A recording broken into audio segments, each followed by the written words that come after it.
where does one even begin with Beethoven? Oh. Late Beethoven changed the landscape of music, period. Beethoven, of all composers, is sort of the pinnacle of a string quartet composer, really. He wrote his quartets in 3 periods, early, middle and late, as we call them, and each progressively sort of courses the way for, the new standard of quartet writing as it goes on. Every time we play this quartet, so Op.127, we started rehearsing, I think towards the beginning of last year.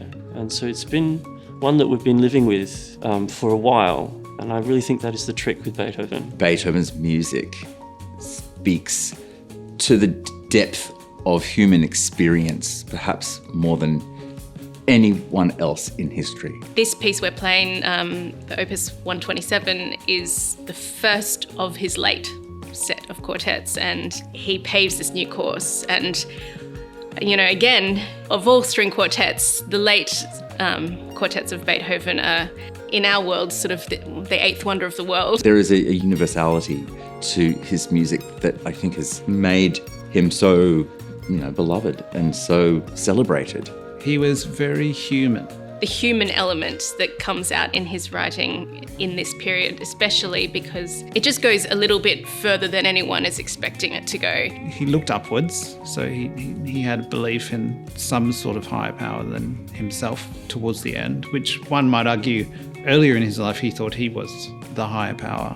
But, the Opus 127 time, so we're talking, post 24, to 1827, he was much more humble. His string quartets in particular are a shining example of his life journey. I mean, his symphonic repertoire and his other chamber music also show this huge development from his early compositional period to the end of his life. But it was in the string quartets that he really demonstrated this unbelievable transformation. With these works, it's almost as if Beethoven is taking a look inwards. He was a man with, very real troubles, a very real life, humour, a lot of humour.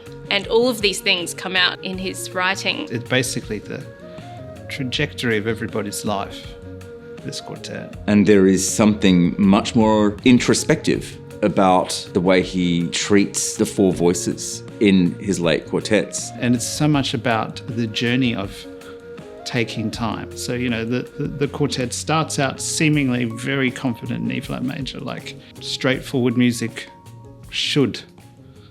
And then before the end of the first line of the music, it is anything but what you think it's going to be.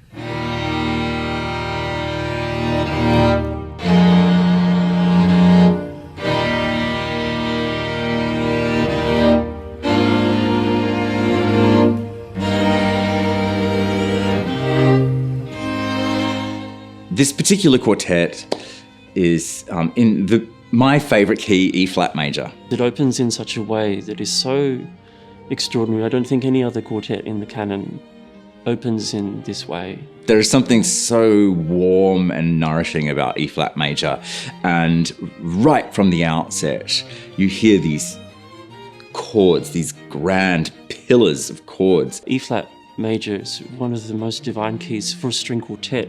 And the reason it is because when you're playing a low E-flat major chord, you've got one, if not both, of the violins playing their lowest string, which is their most resonant string, the G string, as that major third in the chord, and it just is a chord like no other.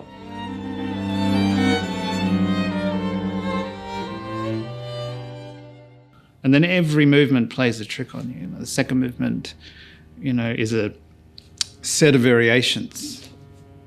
But is it? There's a moment where it completely transcends the theme. The second movement is one of my favourite movements, I think, of anything ever. It's a theme of variations. There's just so much to pull apart. But again, with these variations, it's not as cut and dry as a a theme and then, let's make it a little bit like this and a bit like that. They kind of almost sort of spill into each other and take turns into things that aren't as obvious. The beginning of this is like a deconstructed chord, again with off-kilter rhythms that maybe give you a sense of being not slightly settled, and then it opens up into this warm, very friendly and comforting tune.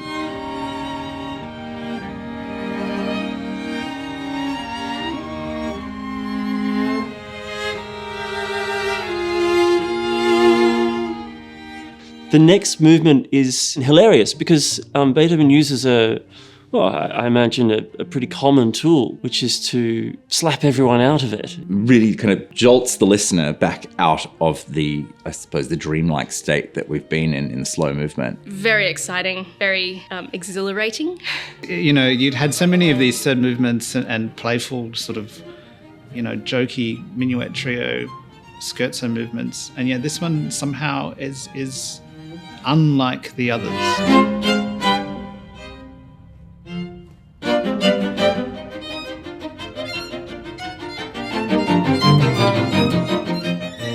The last movement is fabulous, really quite an uplifting tune that just flows out of this, again, arresting beginning, which you don't quite expect. This particular finale has none of the sort of the grandeur or the flashiness of what one might expect. Instead, it's a really genial, sort of almost folk-like movement.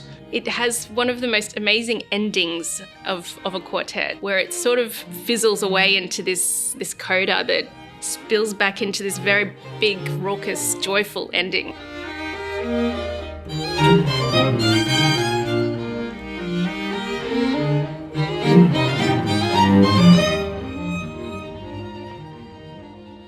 In a way, heralding what is to come in Beethoven's life.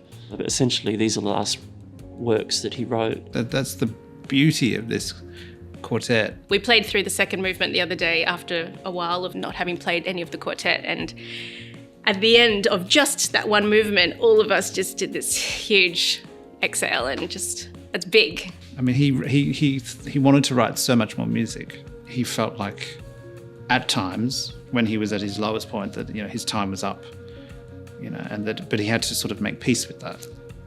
They are undoubtedly some of the greatest musical works of in history, and to this day, musicians and scholars continually search for meaning and for solace in these works. My book on Beethoven is not closed yet.